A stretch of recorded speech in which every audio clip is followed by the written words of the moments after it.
Bueno, buenas tardes, buenos días, compañeras, compañeros, saludos. Vamos a continuar nuestro módulo sobre la mirada de la izquierda en relación con el delito y las políticas de seguridad, ¿no? Nos hemos planteado desde ayer cuatro preguntas generadoras de la reflexión. ¿Cómo se expresan las desigualdades de clase en la victimización delictiva? ¿Cómo se expresan las desigualdades de clase en relación con la protección que el Estado brinda frente a algunos delitos? ¿Y cómo se expresan las desigualdades de clase en relación con los abusos policiales o las violaciones a derechos humanos, ¿no? Esas han sido las tres preguntas que discutimos en nuestro chat de hoy. Y hay una pregunta más que planteamos desde ayer, pero que vamos a discutir hoy mismo, que es qué diferencia la izquierda de la derecha en materia de políticas de seguridad frente al delito, es decir, de reacción frente al delito.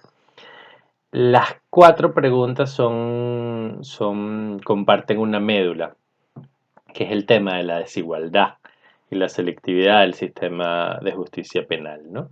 Que a su vez es consecuencia de la desigualdad del modo de organización de la sociedad capitalista, ¿no? Las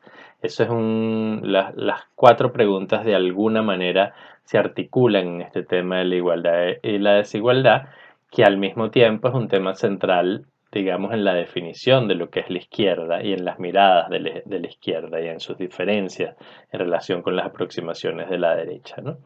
Ese tema es también el centro de las corrientes, de las principales corrientes de la llamada criminología crítica, ¿no? Y por eso en el chat de ayer trabajamos un poco desde la experiencia, desde la vivencia de cada quien, y la idea es que el chat de hoy tengamos una misma aproximación a estos temas, pero desde los aportes de la criminología crítica, algunos aportes de la criminología crítica, y desde la lectura que un criminólogo crítico latinoamericano realiza del tema, ¿no? Entonces, en esta pequeña conferencia que voy a hacer, vamos a hacer una mirada panorámica muy rápida sobre esos aportes de la criminología crítica, ¿no? De las principales corrientes de la criminología crítica. ¿Qué tienen en común estas corrientes? Bueno, hasta mediados del siglo pasado, el grueso de la criminología o la totalidad de la criminología se centraba en el delincuente, en la figura del delincuente como desviado. Y se centraba en investigar las causas que lo hacían delincuente, ¿no? Buena parte de esa criminología fue una criminología racista, colonial, clasista, que se centraba o buscaba, digamos, la funcionalidad, el consenso, la protección del orden tal cual era, ¿no? Entonces la mirada sobre el delincuente terminaba siendo la mirada sobre los pobres, sobre la gente que estaba en el sistema, que había caído en el sistema penal. La criminología crítica rompió con esa tradición desde los años 30, una aproximación liberal de esta criminología crítica, pero con mucha fuerza a partir de los años 60, cambió la pregunta. En vez de centrarse en el delincuente, se centró en el sistema penal que produce el delincuente. ¿Sí? Invirtió el objeto de estudio.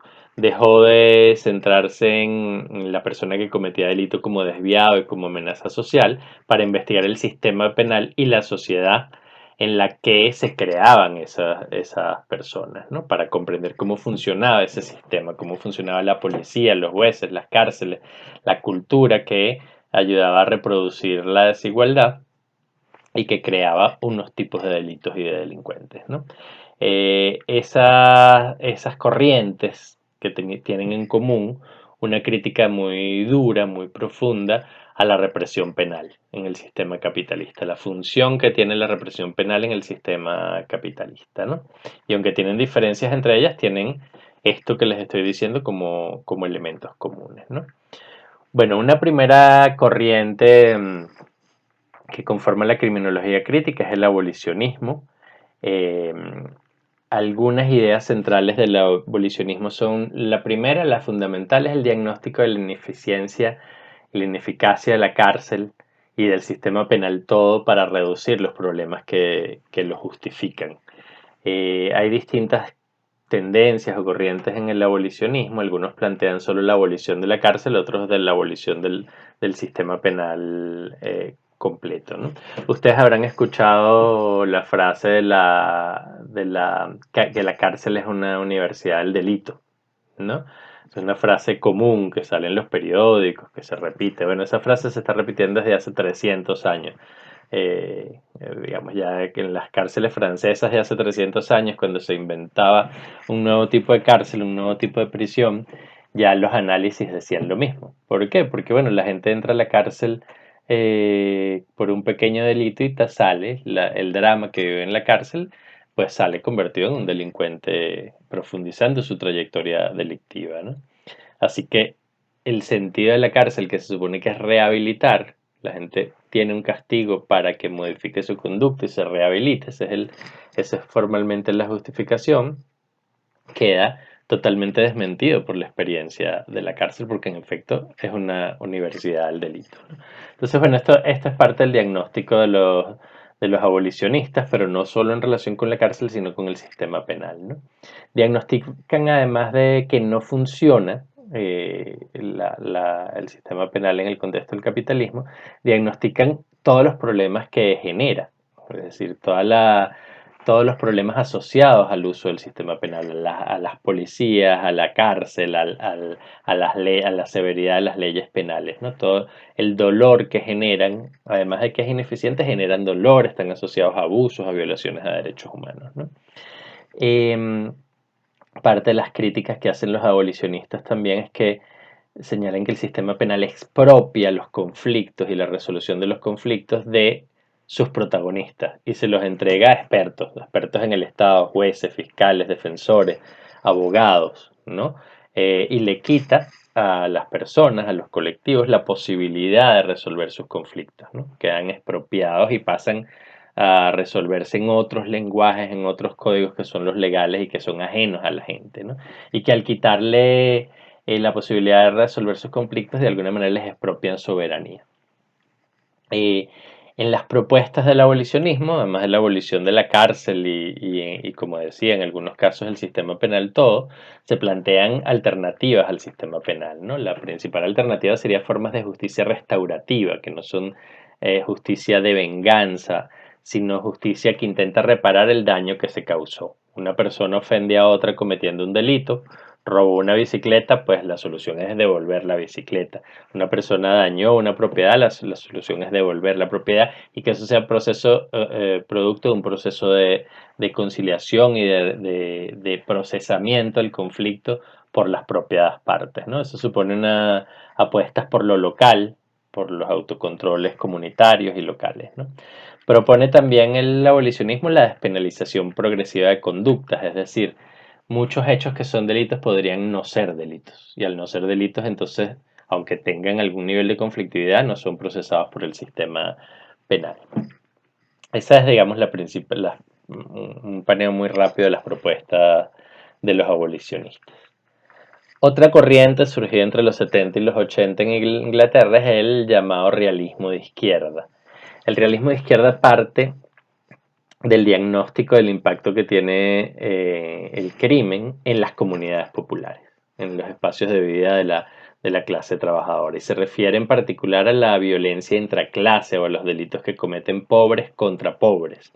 Y hacen visible que esos delitos generan, digamos que no es que porque lo cometan los pobres son antisistemas, sino que están junto a los delitos que cometen los poderosos, están victimizando a las clases populares y son un problema serio y hay que tomarlo en serio, ¿no? Entonces reivindican, al contrario o parcialmente contrario al abolicionismo, que algunos de ellos lo señalan de idealistas, reivindican que debe haber intervenciones del aparato penal para proteger a los sectores populares que están siendo víctimas del delito, ¿no? Entonces proponen intervenciones focalizadas en las comunidades populares que permitan pues enfrentar a las políticas de seguridad de corte conservador, dando solución a los sectores populares, ¿no?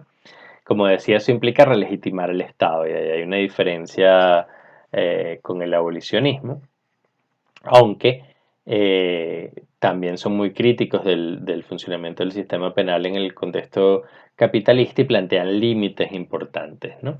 Los abolicionistas reivindican la discusión sobre las causas de los delitos, ¿no? Em, en particular para entender cómo se pueden prevenir algunos delitos que afectan a los sectores populares. No estamos hablando de todos los delitos, porque todos los delitos no tienen las mismas causas, ¿no? Un delito de estafa, un delito de corrupción no tiene que ver con un delito de abuso sexual infantil o con un delito de hurto callejero, o con un delito de robo en un contexto de oportunidad, ¿no?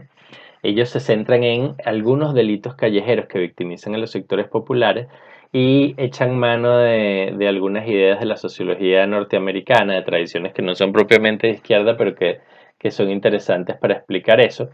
Echan mano de aportes de Robert Merton, el concepto de privación relativa, ¿no? Que básicamente significa que el capitalismo democratiza las expectativas, ¿no? Los deseos de lo que se puede consumir.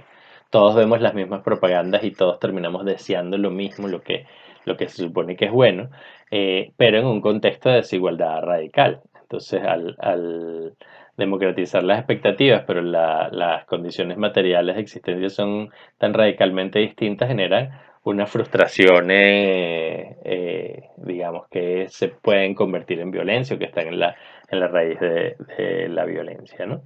Reivindican esto y a partir de ahí se tiran en la línea propositiva, toda una línea de prevención social, ¿no? Básicamente orientada a la inclusión social, a la garantía de derechos sociales, a la reivindicación del protagonismo de los sectores populares y de las juventudes en particular, eh, que digamos implica satisfacción de derechos, ¿no? Además de esto, proponen el uso de la policía para la prevención y el control de delitos en zonas populares. Es decir, reivindican el trabajo de la policía, una policía de proximidad, cercana a la gente, pero paralelo a esto proponen el aumento de los controles populares sobre el trabajo de la policía. Es decir, la comunidad debe tener posibilidad de ponerle límites, controles, supervisar el trabajo de la policía. Eso es un poco las propuestas del realismo de izquierda. Luego, otra de las tendencias, otra de las corrientes es el garantismo o el derecho penal mínimo, eh, que plantea que el poder punitivo debe usarse estrictamente para proteger al débil en los conflictos, ¿no? Hay una crítica de fondo frente al abolicionismo, ¿no? Que dice, bueno, la resolución de conflictos supone una relación entre iguales. Cuando hay un ofensor o una persona que comete delito que tiene mucho más poder que otro, no es posible la resolución de conflictos, ¿no? Entonces, en ese sentido debe intervenir el Estado como un poder superior entre ambos que proteja al débil en relación con el fuerte, ¿no? Aún así son muy críticos del sistema penal y entonces plantean un poder punitivo muy limitado, solo en aquellos conflictos muy graves, ¿no? Que comprometan derechos básicos, ¿no? Em, comparte con todas las otras tendencias que en la medida en que el poder punitivo del Estado reproduce la desigualdad debe irse reduciendo, ¿no? Pero reivindican lo que llaman el uso alternativo del derecho penal, por una parte para defender derechos humanos de los oprimidos, tanto derechos civiles como derechos sociales y políticos, como para dirigir el funcionamiento del sistema penal hacia los delitos que cometen los poderosos, ¿no? La criminalidad económica, la criminalidad corporativa, la criminalidad que está en la cúspide de las redes delictivas, ¿no? Usemos como ejemplo el tráfico de armas o el tráfico de drogas. Vemos los eslabones más débiles de esto, ¿no? El pequeño microtraficante, pero esos son cadenas delictivas que tienen arriba sectores muy poderosos de la sociedad, ¿no? Entonces plantean el uso del derecho penal para la persecución.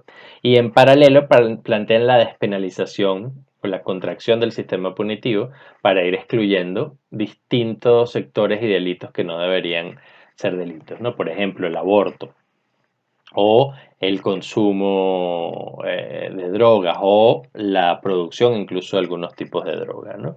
Su estrategia entonces es de uso del derecho penal mínimo. Como ven, las tres corrientes que conforman la criminología crítica plantean una reducción del sistema penal en general, desde la versión más radical que es la abolicionista hasta una un poco más ponderada, digamos, que sería el garantismo, o el derecho penal mínimo, ¿no?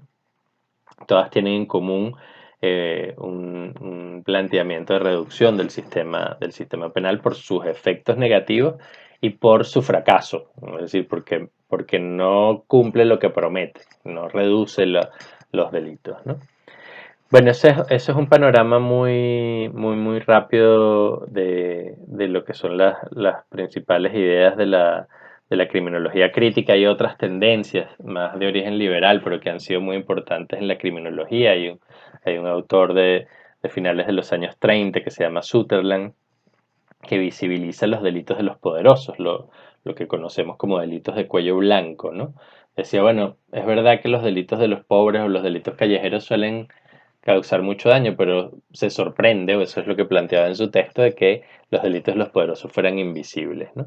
Y eso, aunque es una criminología de origen liberal, ha sido muy reivindicada desde la izquierda en la medida en que permitió visibilizar, poner los ojos sobre estos tipos de delitos, ¿no?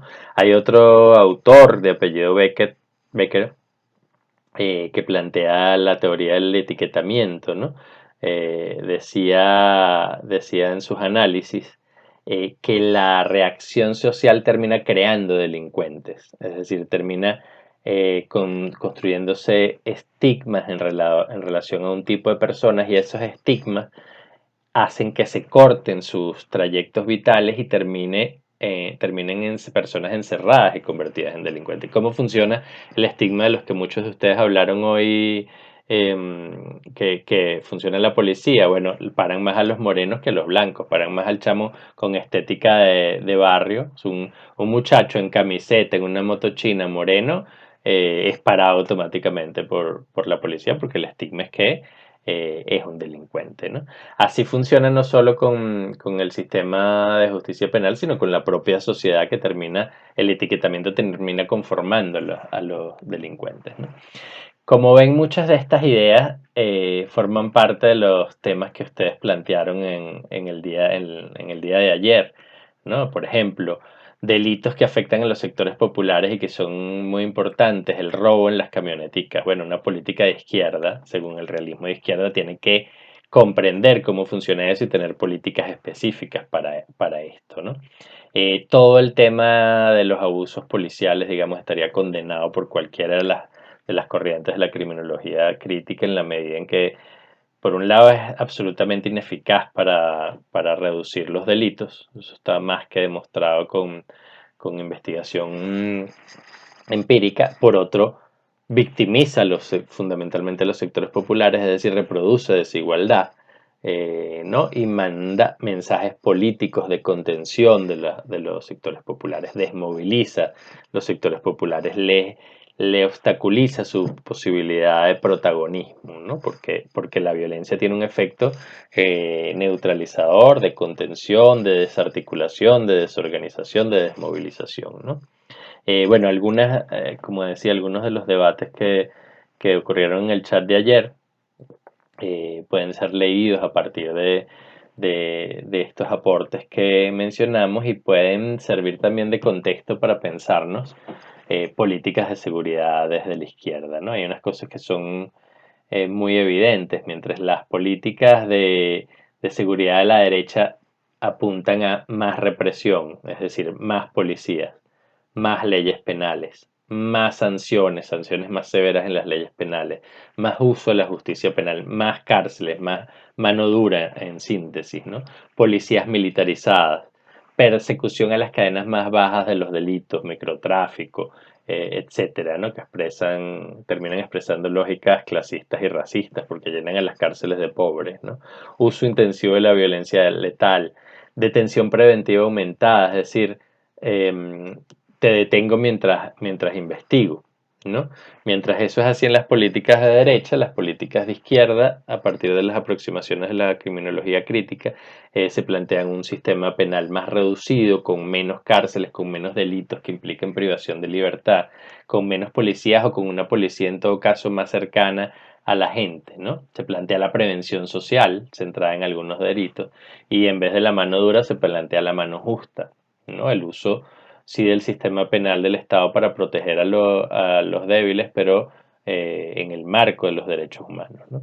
Se plantea unas policías civiles centradas en investigar y perseguir los delitos que generen más daño social, lo cual incluye algunos delitos que son delitos de los poderosos, que generan mucho daño social aunque sean invisibles, la corrupción, el tráfico de armas, por ejemplo, ¿no? Un país que tiene una tasa de homicidios tan alta como Venezuela, entender de dónde vienen las balas y de dónde vienen las armas es importantísimo.